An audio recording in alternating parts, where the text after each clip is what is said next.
Emmerdale explodes. Vanessa and Tracy's relationship shatters after shocking arrest. Emmerdale continues to push boundaries with a dark, emotional, and intensely personal storyline that's left fans reeling. The tragic murder of Nate Robinson has cast a heavy shadow over the village, but it's the emotional fallout that's tearing families apart, particularly the once solid bond between Tracy Robinson and her sister Vanessa Woodfield. In an episode packed with drama, betrayal, guilt, and suspicion, Emmerdale delivered a heartbreaking confrontation between the sisters, one that could change their relationship forever. The discovery that changed everything. It all began with a discovery that would turn Tracy's world upside down. Nate's body was found in the lake, a grim confirmation of the villagers' worst fears. But no one was prepared for what would follow. As police investigators closed in, suspicion quickly turned to Tracy, Nate's estranged wife. The shock didn't end there. A search of her home unearthed Nate's phone, hidden in a drawer. Unknown to Tracy, the device had been planted there by the real killer, John Sugden, in an attempt to shift suspicion away from himself. But the police didn't know that. To them, all the pieces were starting to fit, and Tracy's silence only made things worse. A desperate lie, and a sister's hesitation. Tracy, panicked and desperate, made a bold move. She concocted an alibi and dragged her sister Vanessa into it, claiming they'd had dinner together on the night Nate was believed to have died.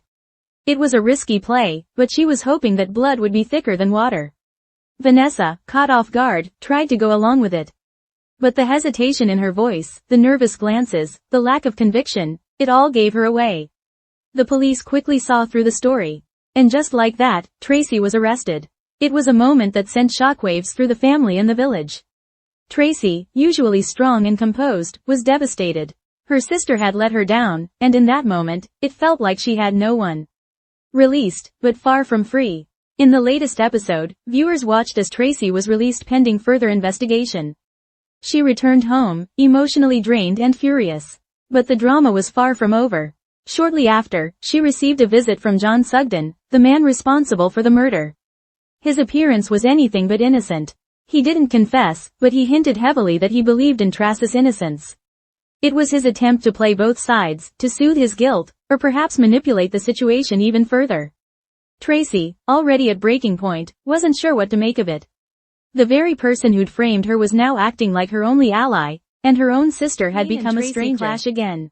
Adding fuel to the fire, Tracy had a tense encounter with Kane Dingle. Both of them are reeling from Nate's death, and both suspect the other of murder. Kane, cold and intense, confronted Tracy, saying, "We both thought him and Moira were having an affair. And on the day he died, there was only one person in the world who hated him as much as I did, and that was you." Tracy fired back, just as bitter and accusing, refusing to let Kane's insinuations go unchallenged. It was clear that the murder has not only stolen Nate's life, but it's also tearing at the foundations of every relationship connected to him. Sisters at war. The row that broke their bond. When Vanessa finally returned home, Tracy let out all the hurt she had been bottling up. The confrontation between the sisters was raw and powerful, a masterclass in performance from Michelle Hardwick and Amy Walsh. Tracy, shaking with emotion, unleashed her fury. "I needed you. And you couldn't even lie for me. You couldn't just say we had dinner? That's all I needed." Vanessa, voice cracking with guilt, replied, "I wanted to, but the truth is, we weren't together. I checked my diary. It didn't match up." Tracy, furious, didn't accept it. "You could have changed it, crossed a few lines out, anything. But you didn't, because deep down, maybe you think I did it too." Her words cut deep. Vanessa tried to explain that she was trying to protect Tracy in the long run, that being caught in a lie would only make things worse. But Tracy had already made up her mind. "The only one on my side is John." The conversation grew colder, and Tracy's desperation turned into bitterness. When she asked Vanessa to help her prove Kane was guilty, Vanessa instead suggested they bring in a lawyer. That was the breaking point. "You won't help me. You won't fight for me," Tracy said.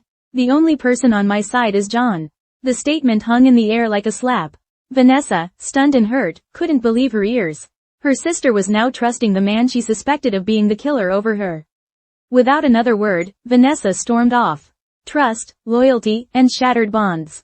This moment marks a turning point in the sisters' relationship. A bond that once seemed unbreakable has now been tested in the worst way imaginable. Tracy feels abandoned, betrayed by the one person who should have had her back. Vanessa feels torn between telling the truth and protecting someone she loves, and the cost of that decision may be the very relationship she was trying to save. This isn't just a story about murder. It's a story about trust, family, and what happens when the people closest to you become strangers in your darkest hour. What happens next? The coming weeks are expected to delve deeper into the emotional turmoil between Tracy and Vanessa. Will Tracy forgive Vanessa for her hesitation? Will Vanessa continue to support Tracy, or distance herself further? And when the truth about John Sugden's involvement finally comes to light, how will the sisters rebuild? The storyline has already been praised by fans for its emotional depth and complex moral questions. On social media, many viewers expressed heartbreak over Tracy and Vanessa's rift, calling it one of the most painful family fallouts in years. Kane's role in the investigation. Kane Dingle remains a central figure in the investigation, not just because of his volatile relationship with Nate, but also because of his refusal to back down. He and Tracy both share a long and complicated history with Nate, and while they each point fingers at the other, there's still very little clarity about what happened in those final moments by the lake. Could Kane actually be protecting someone else? Could Moira be hiding something? And where does John Sugden fit into all of it? Vanessa's internal struggle. As a character, Vanessa is known for her integrity. But this situation is challenging even her most fundamental values. Torn between the law and loyalty, she's found herself in an impossible position. She knows Tracy didn't kill Nate. At least, she believes that in her heart. But knowing something and proving it are two different things. Vanessa's hesitation wasn't just about the diary or the alibi. It was about self-preservation, and perhaps, a deep fear of being dragged into a web of lies. But her decision may have cost her the person she loves most. John Sugden. The snake in the grass. Perhaps the most sinister aspect of this story is the quiet manipulation by John Sugden. By planting the phone, by visiting Tracy to offer false sympathy, he is slowly weaving a narrative that protects himself while sowing seeds of doubt among others. His strategy is chillingly effective. He's convinced Tracy that he's the only one who believes her. And as long as that remains true, Tracy is under his control, emotionally and psychologically. When the truth eventually comes out, there will be hell to pay. Conclusion. A community torn apart. The murder of Nate Robinson has set off a domino effect that's far more damaging than anyone expected. A community once built on trust and family is now unraveling, one lie, one secret, and one betrayal at a time. Tracy and Vanessa, once sisters who could face anything together, now stand on opposite sides of a devastating emotional divide. Will justice for Nate finally bring them back together? Or will the damage done by suspicion, silence, and betrayal be too much to repair? As Emmerdale continues to unravel this gripping mystery, one thing is clear: the road to the truth will be paved with heartbreak, and no one will come out unchanged.